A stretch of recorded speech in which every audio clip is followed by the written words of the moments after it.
दक्षिण भारत में क्या है बीजेपी की स्थिति? क्यों अब तक अजेय है दक्षिण भारत? क्या 2024 में चल पाएगा पीएम मोदी का जादू?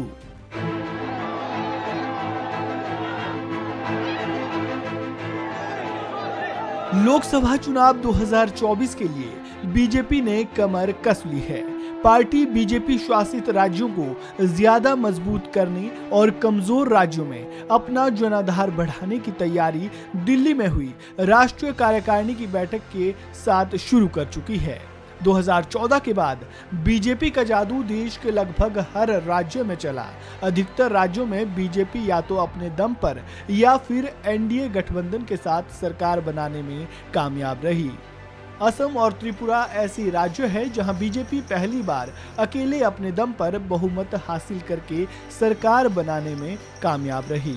बावजूद इसके कर्नाटक को छोड़ दक्षिण भारत में बीजेपी को अब तक सफलता नहीं मिल पाई है।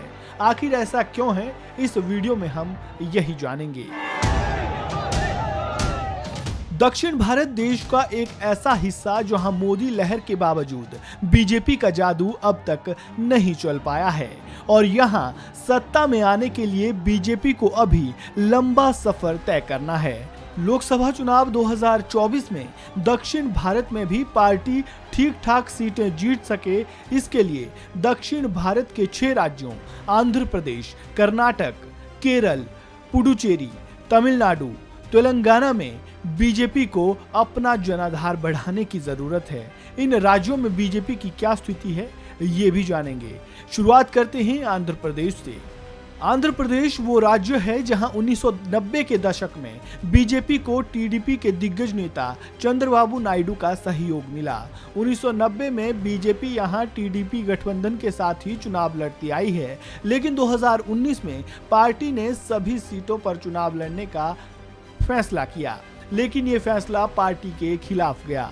2014 में जहां टीडीपी गठबंधन के साथ बीजेपी 4 विधानसभा और 2 लोकसभा सीटें ही जीत पाई, वहीं 2019 में बीजेपी दोनों चुनावों में अपना खाता भी नहीं खोल पाई। ऐसे में अब देखना होगा कि इस बार के चुनाव में बीजेपी अपनी स्थिति सुधारने के लिए अकेले चुनाव लड़ती है या एक बार फिर गठबंधन का सहारा लेती है। वहीं बात अगर तेलंगाना की करें तो यहां इस साल के अंत में विधानसभा चुनाव होने जा रहे हैं। तेलंगाना में भी बीजेपी की पकड़ मजबूत नहीं है। हालांकि 2019 के लोकसभा चुनाव में बीजेपी के वोट प्रतिशत में इजाफा हुआ है। इसके बाद से बीजेपी लगातार यहां अच्छा प्रदर्शन कर रही है। 2020 में हुए हैदराबाद नगर निगम चुनाव के नतीजों ने सबको चौंका दिया था। बीजेपी वोट प्रतिशत और सीट शेयरिंग के हिसाब से दूसरे स्थान पर रही थी। अब देखना यह होगा कि आने वाले चुनाव में बीजेपी इस रफ्तार को बरकरार रख पाती है या नहीं। वहीं बात अगर कर्नाटक की करें तो दक्षिण भारत का यही एकमात्र ऐसा राज्य है जहां बीजेपी ने अपने दम पर सरकार बनाई है।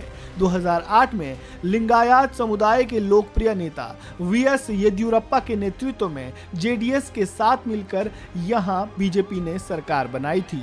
2019 में हुए लोकसभा चुनाव में भी पार्टी ने शानदार प्रदर्शन किया था और 28 में से 25 लोकसभा सीटों पर जीत दर्ज की थी। ऐसे में देखना यह होगा कि क्या इस बार भी बीजेपी ये सिलसिला जारी रख पाती है या नहीं। वहीं बात अगर केरल की राजनीति की करें तो यहाँ बीजेपी एक कमजोर खिलाड़ी है।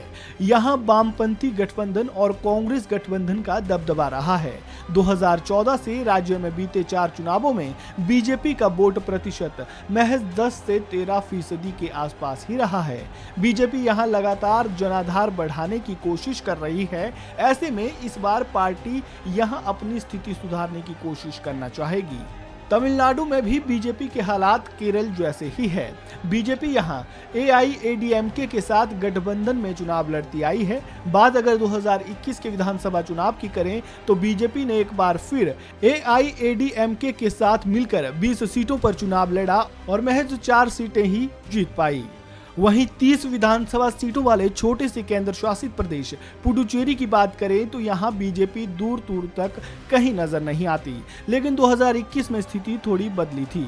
2021 में बीजेपी ने यहां एनआर कांग्रेस और एआईएमडीएमके के साथ मिलकर 9 सीटों पर चुनाव लड़ा था, इनमें से 6 सीटों पर बीजेपी ने जीत दर्ज की थी।